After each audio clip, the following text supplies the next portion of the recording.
পাহাড়ে ঘেরা বিস্তীর্ণ সবুজ উপত্যকা যেন প্রকৃতির আসলে লুকিয়ে থাকা এক স্বপ্নের দেশ।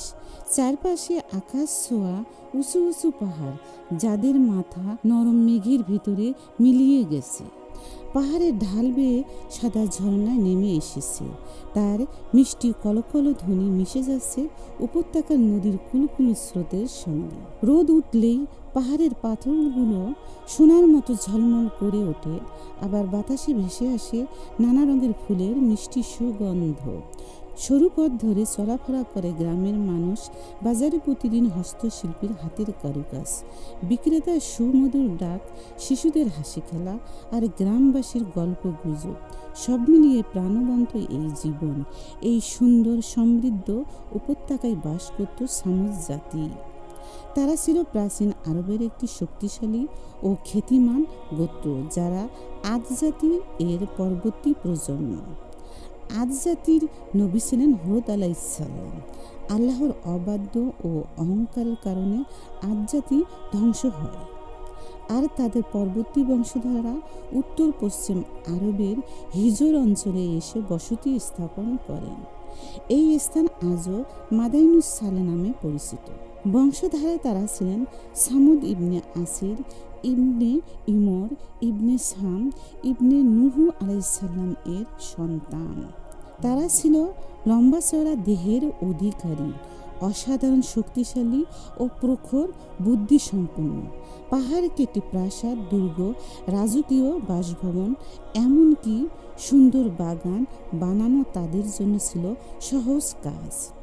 তারা কৃষিকাজ, পশুপালন, খেজুর ও আঙ্গুরের বাগান এবং বাণিজ্যে সমৃদ্ধ ছিল। কিন্তু এই প্রাচুর্য ও শক্তি তাদের মনে এমন অহংকার জন্ম দিল যে তারা আল্লাহকে ভুলে গেল এবং মূর্তি পূজায় লিপ্ত হয়ে গেল। তারা প্রায় বলতো, আমাদের পূর্বপুরুষদের ধর্মই সত্য, আমরা তার বাইরে কখনো যাব না। এই সামুদ জাতির মধ্যেই জন্ম নিলেন হযরত সালেহ আলাইহিসসালাম। তিনি জন্মেছিলেন এক সম্মানিত ও সম্ভ্রান্ত পরিবারে। ছোটবেলা থেকেই তিনি সৎ, ন্যায়পরায়ণ এবং জ্ঞানী ছিলেন। তার চেহারায় ছিল অপূর্ব মাধুর্য, চোখে সত্য ও শান্তির দীপ্তি, কথায় দৃঢ়তা আর কাজে অবিচল সততা। তিনি ব্যবসা বাণিজ্য করলেও কখনো প্রতারণা করতেন না। সমাজে যখন ঝগড়া বিবাদ হতো, মানুষ তার কাছে বিচার চাইত, কারণ তিনি সবসময় নিরপেক্ষ ও ন্যায়সঙ্গত রায় দিতেন। প্রবীণরাও তার প্রজ্ঞা ও সততায় মুগ্ধ ছিলেন, আর শিশুরা তাকে ভীষণ ভালোবাসত। আল্লাহ তাকে নবী হিসেবে মনোনীত করলে তিনি ধৈর্য ও ভালোবাসা নিয়ে তার জাতিকে আল্লাহর পথে আহ্বান শুরু করলেন।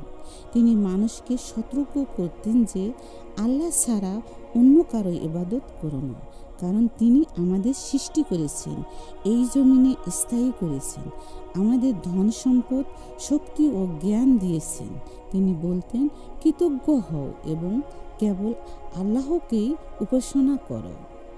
দিন যায়, মাস যায়, সালেহ আলাইহিসসালাম বারবার মানুষকে তাওহীদের পথে ডাকলেন। কিছু মানুষ তার কথায় ঈমান আনল, কিন্তু অধিকাংশ মানুষ অবহেলা করল। একদিন সামুদ জাতির প্রভাবশালী কয়েকজন মানুষ এসে তার কাছে একটি অদ্ভুত শর্ত রাখল।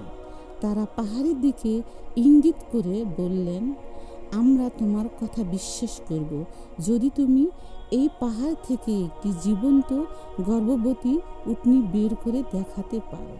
সালেহ আলাইহিসসালাম জিজ্ঞাসা করলেন, যদি আমি এই কাজ আল্লাহর ইচ্ছায় করতে পারি তাহলে কি তোমরা ঈমান আনবে? তারা বলল, হ্যাঁ, আমরা বিশ্বাস করব।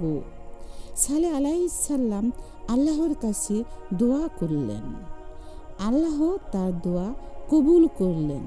হঠাৎ চারপাশটা স্তব্ধ হয়ে গেল। পাহাড় কেঁপে উঠল, পাথরে ফাটল ধরল।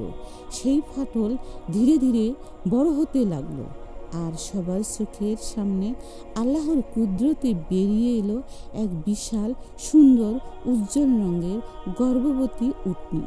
সবাই বিস্ময়ে তাকিয়ে রইল। কিছুদিনের মধ্যেই উটনী একটি বাচ্চা জন্ম দিল। সালেহ আলাইহিসসালাম সতর্ক করে দিলেন, এটি আল্লাহর পক্ষ থেকে নিদর্শন। তোমরা তাকে কষ্ট দিও না, হত্যা করো না। নির্দিষ্ট দিনে তাকে পানি খেতে দেবে, আর অন্য দিনে তোমরা পানি পাবে আল্লাহর রহমতে। প্রথম দিকে মানুষ আনন্দ ও কৃতজ্ঞতার সঙ্গে নিয়ম পালন করল।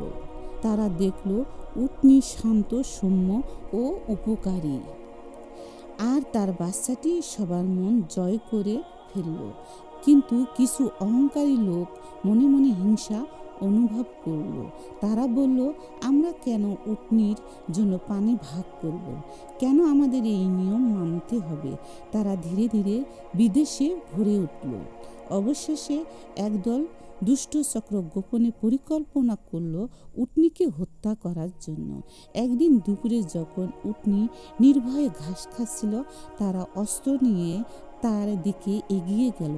হঠাৎ আক্রমণ করে তারা উটনির পা কেটে ফেলল। বিশাল প্রাণীটি যন্ত্রণায় মাটিতে লুটিয়ে পড়ল। তার বাচ্চা আতঙ্কে পাহাড়ের দিকে পালিয়ে গেল। উপত্যকায় প্রতিধ্বনিত হলো উটনির হৃদয় বিদারক চিৎকারে। খবর দ্রুত চারপাশে ছড়িয়ে পড়ল। সালেহ আলাইহিসসালাম দুঃখ ভরা কণ্ঠে এসে বললেন, তোমরা আল্লাহর নিদর্শনকে হত্যা করেছ।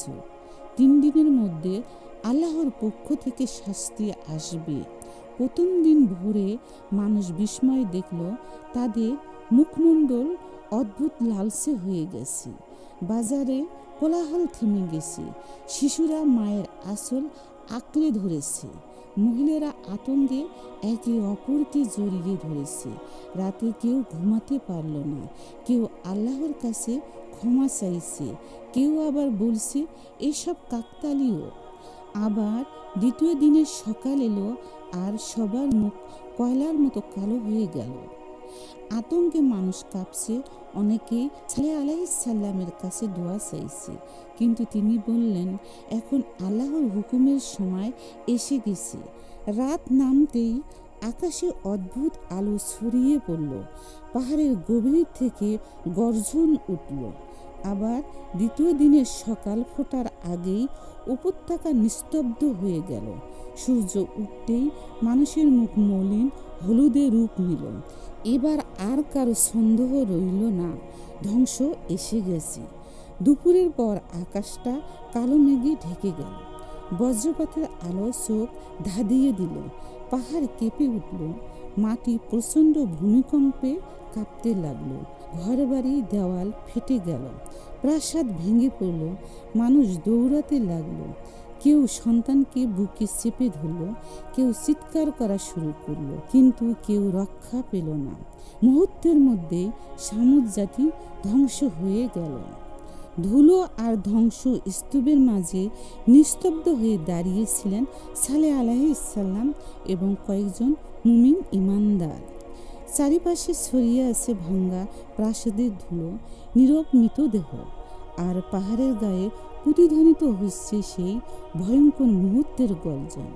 বাতাসে এখনো পোড়া মাটির গন্ধ ভাসছে।